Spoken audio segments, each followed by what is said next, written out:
ಶಾಮನೂರು ಶಿವಶಂಕರಪ್ಪನವ್ರದ್ದು ಅವರ ಕಾಂಗ್ರೆಸ್ನ ಹಿರಿಯ ಕಟ್ಟಾಳು, ಹಿರಿಯ ಧುರೀಣ, ದಾವಣಗೆರೆ ಮನೆಗಳಲ್ಲಿ ಇದ್ದಂಥ ಅವರ ಅಂತ್ಯಕ್ರಿಯೆ ಇವತ್ತು ದಾವಣಗೆರೆಯಲ್ಲಿ ನಡೆಯಿತು ಸರ್ಕಾರಿ ಗೌರವಗಳೊಂದಿಗೆ. ನಿನ್ನೆ ಬೆಂಗಳೂರಿನಲ್ಲಿ ಖಾಸಗಿ ಆಸ್ಪತ್ರೆಯಲ್ಲಿ ನಿಧನರಾಗಿದ್ದರು. ವಯೋಸಹಜ ಕಾಯಿಲೆಯಿಂದ ಒಂದಿಷ್ಟು ಬಳಲ್ತಾ ಇದ್ದರು, ಇಲ್ಲ ಅಂತಲ್ಲ. ಸ್ಟಿಲ್ ಮಾನಸಿಕವಾಗಿ ಭಾಳ ಗಟ್ಟಿಯಾಗಿದ್ದರು. ದೈಹಿಕವಾಗಿ ಹೆಂಗಾರು ಇರ್ಬೋದು, ಮಾನಸಿಕವಾಗಿದ್ದರು ಗಟ್ಟಿಯಾಗಿ. ಕೊನೆ ದಿನಗಳನ್ನು ಬಿಟ್ಟು ನಾನು ಹೇಳ್ತಿರೋದು. ಇವತ್ತು ಆ ಪಾರ್ಥಿವ ಶರೀರವನ್ನು ದಾವಣಗೆರೆ ನಿವಾಸಕ್ಕೆ ಕರ್ಕೊಂಡು ತೊಗೊಂಡೋದ್ರು. ಅಲ್ಲಿ ಗೌರವ ಸಮರ್ಪಣೆ ಎಲ್ಲ ಆಯಿತು ಮತ್ತು ಅವರ ಪೂಜಾ ವಿಧಿವಿಧಾನಗಳನ್ನೆಲ್ಲ ಮಾಡಿದ್ರು.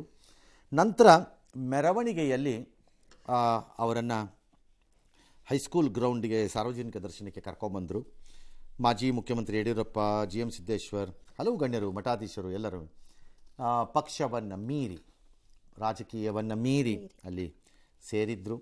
ನಂತರ ಈ ಹೈಸ್ಕೂಲ್ ಮೈದಾನದಿಂದ ಅವರ ಒಡೆತನದ ಕಲೇಶ್ವರ ಮಿಲ್ಗೆ ಅವ್ರನ್ನ ಕರ್ಕೊಂಡು ಹೋಗಲಾಯಿತು. ಅಲ್ಲಿ ಅಂತಿಮ ಯಾತ್ರೆ ನಡೆಯಿತು.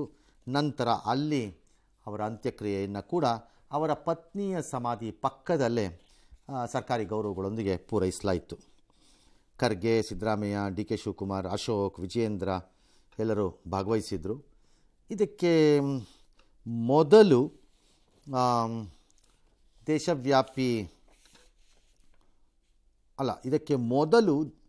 ದಿಲ್ಲಿಯಲ್ಲಿ ಭಾಳ ಈ ಶಾಮನೂರು ಕುರಿತು ಯಾರೇನು ಹೇಳಿದ್ದಾರೆ ನೋಡ್ಬಿಡೋಣ ಫಸ್ಟ್, ಆಮೇಲೆ ಮುಂದಕ್ಕೆ ಹೋಗೋಣ. ಈ ಸದನದ ಸದಸ್ಯರಾಗಿದ್ದಂಥ ಹಿರಿಯರಾದಂಥ ಶಾಮನೂರು ಶಿವಶಂಕರಪ್ಪನವರು ನಿನ್ನೆ ನಿಧನರಾಗಿದ್ದಾರೆ. ಅವರ ಆತ್ಮಕ್ಕೆ ಶಾಂತಿ ದೊರಕಲಿ ಅಂತೇಳಿ ಒಂದು ಸಂತಾಪ ಸೂಚಕ ನಿರ್ಣಯವನ್ನು ಕರೆದಿದ್ದೀರಿ. ಶಾಮನೂರು ಶಿವಶಂಕರಪ್ಪನವರು ದೇಶದಲ್ಲಿಯೇ ಒಬ್ಬ ಹಿರಿಯ ಶಾಸಕ. ಅವರು ಬಹಳ ದೊಡ್ಡ ಸಾವಿರಾರು ಲಕ್ಷಾಂತರ ಅಭಿಮಾನಿಗಳನ್ನು ಅಗಲಿದ್ದಾರೆ. ಅವರ ಕುಟುಂಬ ವರ್ಗದವರಿಗೆ, ಅವರ ಅಭಿಮಾನಿಗಳಿಗೆ ಅವರ ಸಾವಿನ ದುಃಖವನ್ನು ಭರಿಸ್ತಕ್ಕಂಥ ಶಕ್ತಿ ಕೊಡಲಿ ಅಂತೇಳಿ. ಶಾಮನೂರು ಶಿವಶಂಕರಪ್ಪನವರ ಅಗಲಿಕೆಯಿಂದ ರಾಜ್ಯ ರಾಜಕಾರಣಕ್ಕೆ, ಅದರಲ್ಲೂ ವಿಶೇಷವಾಗಿ ದಾವಣಗೆರೆ ಜಿಲ್ಲೆಗೆ ಮತ್ತು ವೀರಶೈವ ಲಿಂಗಾಯತ ಮಹಾಸಭೆಗೆ ತುಂಬಲಾರದ ನಷ್ಟವಾಗಿದೆ. ಭಗವಂತನವರ ಆತ್ಮಕ್ಕೆ ಸದ್ಗತಿ ನೀಡಲಿ, ಆ ಕುಟುಂಬ ಸದಸ್ಯರಿಗೆ ಈ ನೋವನ್ನು ತಡೆಯುವ ಶಕ್ತಿ ಕೊಡಲಿ. ಶಾಮನೂರು ಶಿವಶಂಕರಪ್ಪನವರು ಇಡೀ ದಾವಣಗೆರೆಗೆ ಒಂದು ಕಳೆ ಕಟ್ಟೋ ರೀತಿ ವಿದ್ಯೆಗೆ ಒಂದು ಪ್ರಾಮುಖ್ಯತೆಯನ್ನು ಕೊಟ್ಟು ಈ ಸಂಸ್ಥೆಯನ್ನು ಬೆಳೆಸಿದ್ದಾರೆ. ಅವರು ಇವತ್ತು ನಮ್ಮನ್ನು ಅಗಲಿದ್ದಾರೆ. ಅವರ ಕುಟುಂಬಕ್ಕೆ, ಅವರ ಅಭಿಮಾನಿಗಳಿಗೆ ಈ ದುಃಖವನ್ನು ಭರಿಸುವಂಥ ಶಕ್ತಿ ಭಗವಂತ ನೀಡಲಿ ಅಂತೇಳಿ ತಾವು ತಂದಿರುವಂಥ ಸಂತಾಪ. ಎಲ್ಲರೂ ಪ್ರೀತಿಸುವಂಥ ಒಬ್ಬ ವ್ಯಕ್ತಿ ಅಂದರೆ ಅದು ಶಿವಶಂಕರಪ್ಪನವರು ಅಂತ ಹೇಳಬೇಕು. ನೀವು ಹೇಳಿದಾಗೆ ಅವರಿಗೆ ಪಕ್ಷಾತೀತ, ಅವರು ಕಾಂಗ್ರೆಸ್ ಪಕ್ಷದಲ್ಲಿದ್ದರೂ ಕೂಡ ಅವರಿಗೆ ಎಲ್ಲ ಪಕ್ಷದವರು ಗೌರವ ಇರ್ತಿತ್ತು. ಅವರಂತಹ ಒಂದು ವ್ಯಕ್ತಿತ್ವವನ್ನು ಹೊಂದಂಥ ವ್ಯಕ್ತಿಯಾಗಿದ್ದರು. ಸಮಾಜ ಯಾವತ್ತೂ ಒಗ್ಗಟ್ಟಿಗೆ ಹೋಗಬೇಕು ಅನ್ನುವಂಥ ಹೋರಾಟ ಅವ್ರು ಮಾಡ್ತಾಯಿದ್ರು. ಅವರೊಂದು ಸೇತುವೆಯಾಗಿ ಶಕ್ತಿಯನ್ನು ಕೆಲಸವನ್ನು ಮಾಡಿದಂತಹ ಬಹಳ ಇದೊಂದು ಬಳಸಲಾಗಲು ನಷ್ಟ ಆಗಿದೆ.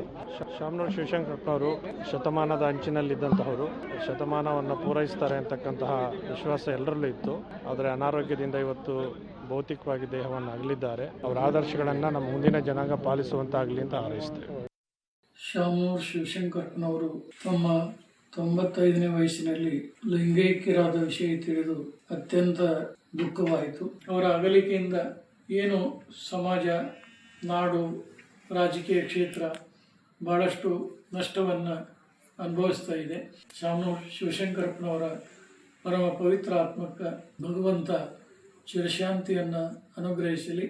ಜೀನಿ ಸ್ಲಿಮ್ ರೆಫರ್ ಮಾಡ್ಬೇಕಾದ್ರೆ ಕಾರಣ ಏನಂದ್ರೆ ವೇಟ್ ಲಾಸ್ ಸಲುವಾಗಿ ನನ್ ಬಾಳ ಜನ ಕೇಳಿದ್ರು. ಫಸ್ಟ್ ನಾನ್ ತಗೊಂಡು ನನಗೆ ರಿಸಲ್ಟ್ ಬಂದ್ಮೇಲೆ ಆಮೇಲೆ ನಾನು ಜೀನಿ ಸ್ಲಿಮ್ ಇನ್ನೊಬ್ಬರಿಗೆ ಪ್ರಿಪೇರ್ ಮಾಡಿದ್ದೆ. ಸುಸ್ತಾಗೋದು ಕಡಿಮೆ ಆಯ್ತು, ವೀಕ್ನೆಸ್ ಅದು ಏನೂ ಇಲ್ಲ, ಪೂರಾ ಹೆಲ್ದಿ ಅದೇನೆ. ವೇಟ್ ಜಾಸ್ತಿ ಇರೋರಲ್ಲಿ ಏನೇ ಡೌಟ್ ಇಲ್ಲದೆ 100% ಬಳಸಬಹುದು. ಪ್ರತಿದಿನ ನಮ್ಮ ಜೀನಿ ಸ್ಲಿಮ್ ನ ಯೂಸ್ ಮಾಡಿ ಯಾವುದೇ ಸೈಡ್ ಎಫೆಕ್ಟ್ ಇಲ್ದಂಗೆ ನೀವು ಸಣ್ಣ